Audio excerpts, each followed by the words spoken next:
नमस्कार, कैसे हैं आप सभी।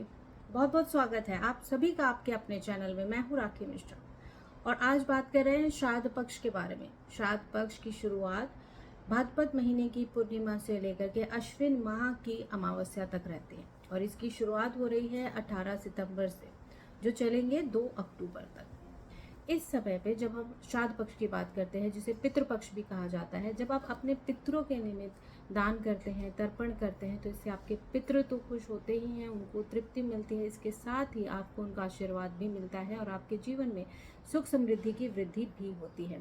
तो इस बार पूर्णिमा और प्रतिपदा का जो श्राद्ध है वो 18 सितंबर को रखा जाएगा और अमावस्या को सर्व पितृ अमावस्या का श्राद्ध किया जाएगा। जिनको अपने पितरों की तिथि याद नहीं है या पता नहीं है, तो वो सर्व पितृ अमावस्या के दिन भी अपने पितरों के निमित्त श्राद्ध कर सकते हैं, उनका तर्पण कर सकते हैं। श्राद्ध में हमेशा जो भी चीज़ें चढ़ाई जाती हैं वो बहुत ही शुद्ध पदार्थ हमेशा उनको समर्पित किए जाते हैं। इसलिए श्राद्ध में कुशा, तिल, अक्षत और जौ का बहुत महत्व है। तो आइए जानते हैं कि क्यों ये चीज़ें इतनी ज़्यादा महत्वपूर्ण है। तो सबसे पहले बात करेंगे कुशा के बारे में। कुशा बहुत ही महत्वपूर्ण मानी गई है और इसे भगवान विष्णु के वराह अवतार के रोम अंकुर के रूप में ही पृथ्वी पर देखा जाता है। इसके जरिए अपने पूर्वजों से और अपने पितरों से शीघ्र ही संपर्क भी हो जाता है। तो इसके साथ ही इससे नकारात्मक ऊर्जा या शक्तियों का अनिष्टकारी जो प्रभाव होता है वो भी कम जरूर होता है।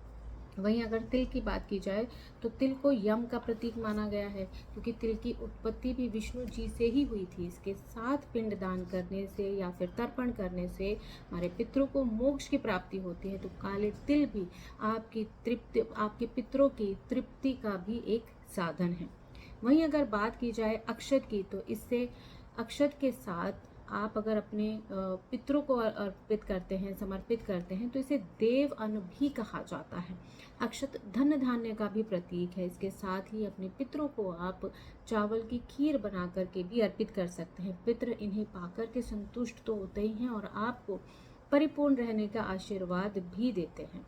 अब बात करते हैं जौ की। जौ को पहले एक समय पे जौ का दान महादान कहा जाता था। जौ को तृष्णा की तृप्ति का भी एक माध्यम और साधन माना जाता है। इसे बहुत ही शुद्ध और खरा माना गया है। तो तर्पण में जब भी आप जौ का इस्तेमाल करते हैं, प्रयोग करते हैं, तो आपके पितरों के वैभव की संतुष्टि देता है आपके पितरों को। तो इसलिए श्राद्ध कर्म में भी या फिर तर्पण करने समय इनका इस्तेमाल करना बहुत ही श्रेष्ठ कर माना गया है। तो इसलिए श्राद्ध के समय में आपको कुशा, तिल, अक्षत और जौ, इन सभी चीज़ों का इनको मिला करके, इनका इस्तेमाल करके अपने पितरों के निमित्त तर्पण ज़रूर करना चाहिए। और इसके साथ ही ब्राह्मणों को भोजन करा करके, दक्षिणा दे करके ही विदा करें, जिससे आपके पितृ संतुष्ट हों और उनको तृप्ति मिले। इसके साथ ही वो आपको सुख समृद्धि में वृद्धि का आशीर्वाद भी आपको ज़रूर प्राप्त हो। तो श्राद्ध पक्ष की जो शुरुआत हो रही है, पितृपक्ष की शुरुआत, वो 18 सितंबर से लेकर के 2 अक्टूबर तक चलेंगे और 2 अक्टूबर को है सर्व पितृ अमावस्या और इसके बाद ही शुरुआत होगी नवरात्रि की। तो इस समय में पितृपक्ष में अपने पितरों के निमित्त तर्पण जरूर करें, जिससे आपको भी सुख समृद्धि का आशीर्वाद जरूर मिले। ऐसी ही जानकारी के लिए आप सभी देखते रहें आपका अपना चैनल, और आपने अगर अभी तक हमें सब्सक्राइब नहीं किया है तो हमें सब्सक्राइब जरूर करें। Thank you so much. आप सभी का दिन